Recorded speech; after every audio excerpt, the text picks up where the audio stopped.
If you're not giving those adequate instructions, it can actually lead you to holding on to tasks because you begin to think that others can't do it as well as you can.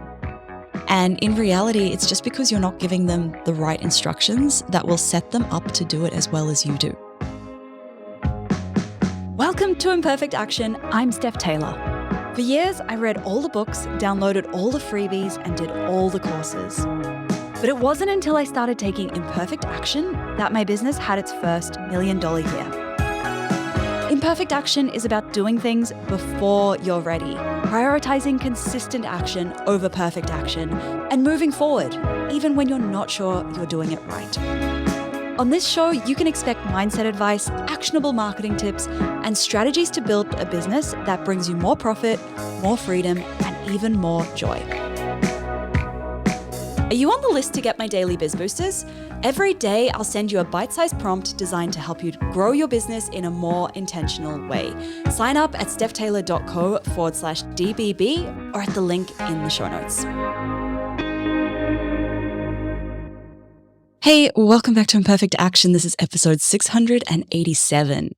Today, we're talking about delegating because I know this is something that if you haven't already started doing it in your business, it might feel really unfamiliar and really quite scary. I first started hiring and delegating in my online business, probably about 4 years ago now. And I started out where many online business owners start, which is with a virtual assistant. And I've had a great experience with her. I still have her in my team. But I've also seen other online business owners not have such great experiences with delegating the first time around. And often it's because they're making one of the mistakes that we're talking about in this episode. In the previous iteration of my business, so as a marketing consultant with the view of growing out an agency, I made a couple of these mistakes myself with the people that I hired. This was now going back more than 5 years ago. And I really learned some of these the hard way, and I've learned them from watching other people make these mistakes. So let's jump into the 3 really big mistakes that I see happening when online business owners start delegating. Mistake number 1 is not having clarity on the role before you start looking for that person. If you don't know what the role is, what their responsibilities are going to be, what their tasks are going to be, how on earth do you think you're going to find the right person to do that? Because you need to know exactly what you are delegating before you find the person who has the right skills and the right personality traits to perform those tasks and those duties. So I would always recommend getting really clear on exactly what you need them to do. And obviously that list will grow over time after they start working for you, but the initial list of things that they're going to be doing, and then thinking about what skills does somebody need to have to be good at that role. Now, and I'll talk about the difference between hiring for skills fit versus personality fit in a minute. But there's also, when you're hiring and delegating for the first time, you have the option of hiring an all-rounder, somebody like a virtual assistant who is good at a broad range of things, but they're not an expert in any one particular thing most of the time. Or you can hire somebody who is really good at one particular thing, who is the expert at that one particular thing. For example, if you need a podcast edited, you could hire a virtual assistant and train them in how to edit your podcast, or you could delegate to a professional podcast editor.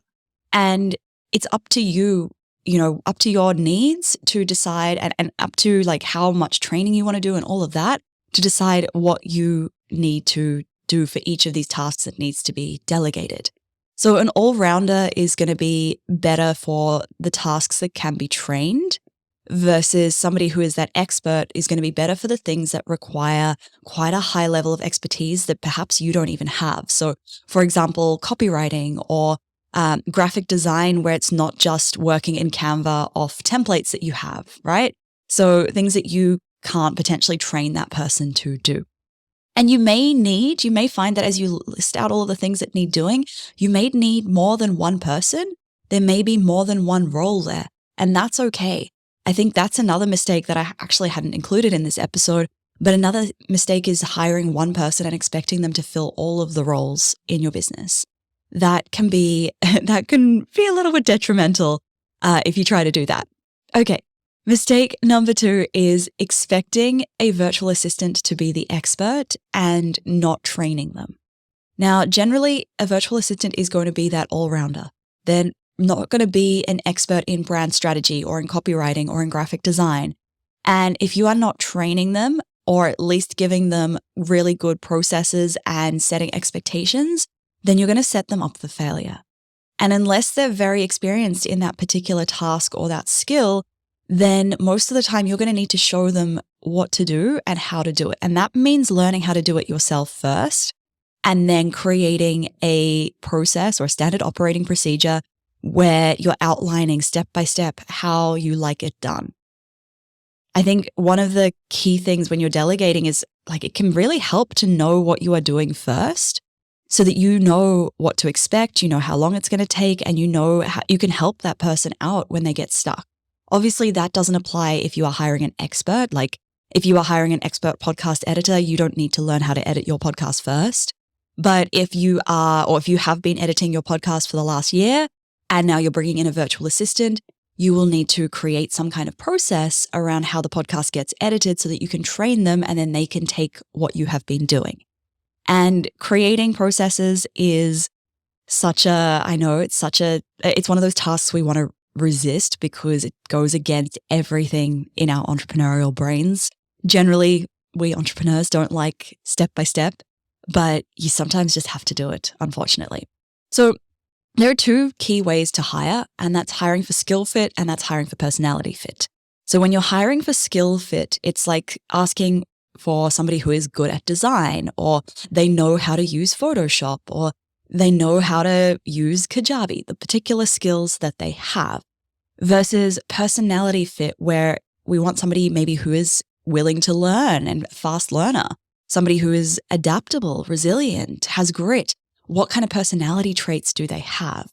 And this really comes down to what skills do they really need versus what can be taught.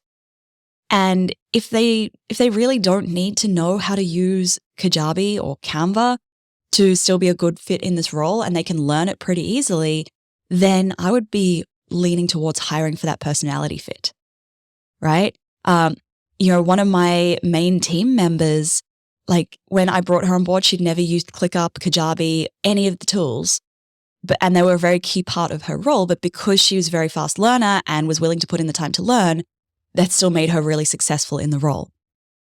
And if it's something that you don't know how to do or something that you don't want to teach somebody how to do, then you can actually hire an expert to train them up. I brought in a ClickUp expert to help us get all set up on ClickUp and to train one of my team members as well. Or you can put your team through a course. If there's a particular course that is relevant to what they need to learn, like let's say that they need to use Canva in their role and you've found a really good Canva design course, put them through the course rather than you teaching them how to do it. It's going to save you a bit of time as well. And then the third big mistake that I see is setting them up to fail by giving inadequate instructions. And this is so common, especially if you are new to delegating. I've made this mistake so many times, definitely earlier on, where I expected my team to read my mind, to think the way that I thought. And then if they didn't do things the way that I would have done them, it was like, oh, this isn't as good as I could have done it. But in actual fact, it wasn't that. It was just they have a different thought process. They have a different way of doing things. And it just is different to what I would have done. So if you're not giving those adequate instructions, it can actually lead you to holding on to tasks because you begin to think that others can't do it as well as you can. And in reality, it's just because you're not giving them the right instructions that will set them up to do it as well as you do, right? You can't expect somebody to read your mind, especially when they are new on your team and they don't know you and they don't know how you work. So instead, ask yourself, whenever you're delegating a new task, ask yourself, how can I set this person who is doing this task up to win? How can I set them up to win at this task? Because we want them to win. We've hired this person. We want them to succeed. So what can we give them so that they will succeed at this task? And for process-driven tasks, ones where there's a clear step-by-step process they can follow, this means creating a really good SOP, standard operating procedure.